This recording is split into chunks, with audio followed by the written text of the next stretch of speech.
Ann Hasseltine was born in 1792 into a life of relative privilege.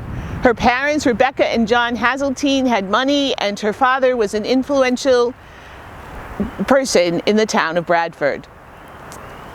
One of the things he did was to begin a school where girls could be educated along with boys. Anne attended this school learning Latin and Greek and history and arithmetic right along with her male counterparts. This was highly unusual at that time. Anne was the life of the party on the teen social scene during this time. In fact, her father built a dance hall into their house so that his daughters could entertain their friends. Sometime during her teen years, Anne met a teacher at her school who introduced her to Jesus and led her to a life of faith, which she took very seriously. In fact, she gave up all of her partying and all of her dancing. She became a very serious young woman. Finally, she had a conversation with an aunt who helped her to understand that fun and faith were not contradictory things. The pastor of the Congregational church in town was very concerned about the souls of Anne's parents. They had never shown any interest in the church despite their civic concerns. The pastor felt that not only would it benefit their eternal souls, but would also benefit the church congregation to have such an influential couple become part of the membership.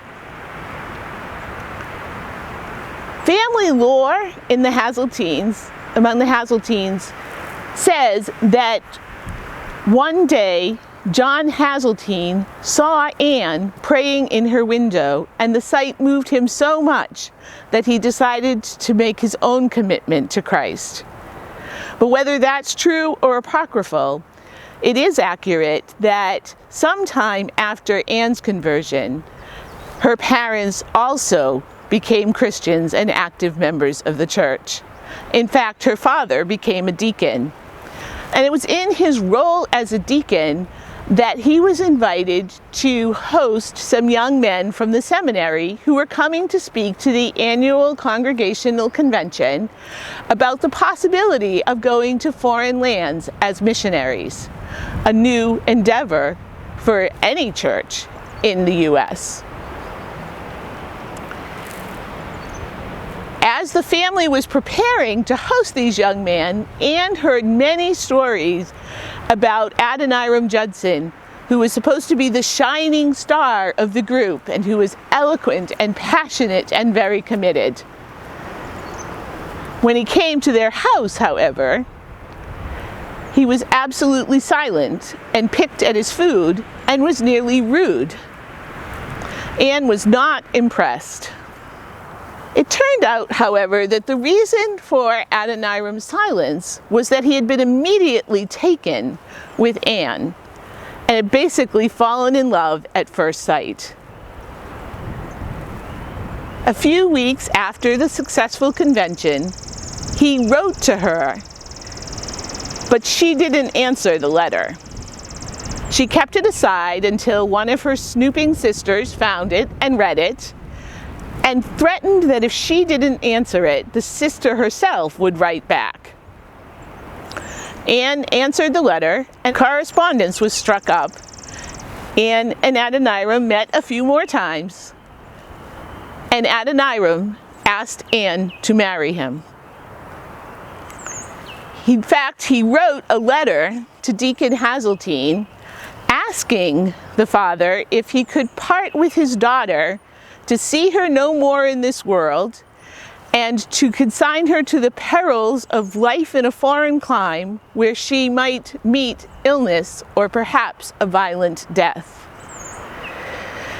Despite this introduction, Deacon Hasseltine left the choice to Anne, and she chose to marry Adoniram and go as a missionary to foreign lands. Her education An unusual childhood was a great help to her in Burma, and even on the voyage there, as she danced on the deck to keep away motion sickness, and then in Burma was ready to start a girls' school and take on other duties, forging the way for some women. Since we're talking about Ann Hasseltine because the camp that we're standing in bears her name and is a camp for young women, I thought it would be good for us to think about the impact that she had on the women of Burma. Women in Burma at the time were very much second-class citizens with a great deal of restrictions. Education was not open to them, nor could they travel away from their homeland. And they had very little influence except that which they could exercise over their husbands. Anne wanted to learn Burmese along with her husband, and Adoniram diligently searched for a teacher who would take her on. He finally found an elderly Hindu scholar willing to stoop to teach a woman. This scholar was very much surprised by Anne's intelligence and adept mind, and was very quick to understand the nuances of the language. She was not able, however, to study as many hours a day as Adoniram, because she also had to run the household and manage the people who were assisting them. She picked up much more quickly a day-to-day ability to use the language of Burma. It took Adoniram a much longer time to become facile with conversation. He did go much quicker with the more academic aspects of the language. However, Anne did master it enough that eventually Adoniram suggested that as an occupation she translate one of the books of the Bible. And being a New England girl in the time of whaling, she chose to tackle the book of Jonah, and her translation is still used to this day in the Bible that Adoniram was the principal translator of. And also learned Thai and other ethnic languages and produced many tracts for the women. And also opened up education for some of the young women in Rangoon by running a girls' school. Many of the girls were orphaned. She and Adoniram actually adopted 2 young girls at the request of their father because their mother was suffering from mental illness. And she kept those young women with her throughout all of her travels as their life in Burma went forward. Anne, at one point, needed to go to India for her health. She needed to be in a better climate for a short time. Adoniram did not want her to go alone, but she did not want him to abandon the work of the mission. So they sought and gained the right for an official's wife to travel with her, the first time that a Burmese woman had been allowed to travel outside of the country.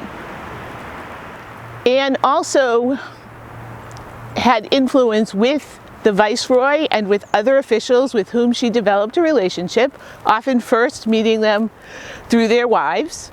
But when Adoniram was away on a trip for his health, she was able to present a petition to the viceroy so that some harassment that was going on with new missionaries from the U.S. would stop. And that was successful because of the relationship that Anne had developed with the viceroy and his willingness to listen to her despite the fact that she was a woman because of her intelligence and presentation. So Anne had a great deal of influence on the thought about women in her area of Burma and made life better for them. Certainly, Ann's faith was of paramount importance to her, but her dedication to family was very strong, and it showed itself throughout her years in Burma. She had children. Unfortunately, her first baby, Roger Williams, died, and led her to a great deal of suffering and sadness. She supported her husband and all of the people who were in the compound in numerous ways in the day-to-day life of Burma. But in no part of her story is her dedication to family more evident than when Adoniram was arrested. Burma and England went to war, and English-speaking white men were assumed to be spies of the enemy. So Adoniram and a few others were taken and put in prison, eventually being moved to the death prison, where at night their feet would be chained together and then pulled up towards the ceiling. In Burmese prisons, food was not provided by the government. The prisoners had to subsist on what their families could provide. Daily, Ann would make the trek to the prison, bringing food for all of the white prisoners. She did this despite pregnancy, a difficult pregnancy, and her own on and off illnesses. In addition, she was a tireless advocate for Adoniram's release, going from official to official, advocating that he was not a spy, giving proof. She was ignored, she was sometimes harassed, but she kept going. When Adoniram was moved from one prison to another, she packed up her new baby Maria, and the adopted Burmese girls, Abby and Mary, and followed him to the prison, accompanied only by her Indian cook. She took up residence in the jailer's house, and she cooked for Adoniram and his companions, and again continuously worked, despite having smallpox, for his release and to get him comforts. We often hear about the fact that he lived in a tiger cage for a while, and that was actually an improvement over the crowded conditions of the prison. But we don't as often hear of the stories of how Ann was able to bring him things that helped to make that a more comfortable place. Eventually, the war ended. Adoniram was released, and Ann helped nurse him to health. They moved to Amherst, where they worked among the English soldiers who were resident in Burma at that time, and also planted churches for the Burmans. Adoniram was called away to do some translating for the king as he worked with the new English government. And Ann and Adoniram thought that this would be a short separation, and after all of the separations they had endured before, they didn't feel that it would be difficult. They said goodbye, and Adoniram left. Weeks later, he got a letter with a black line, and at that time, a black line on the envelope indicated news of a death. He assumed that his little daughter Maria had succumbed and prepared himself to read the story of her last hours.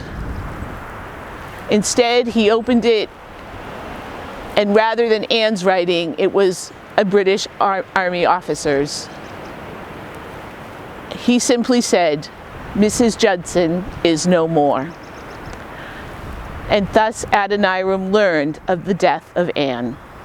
Ann had died of spotted fever, delirious, her last words being in Burmese.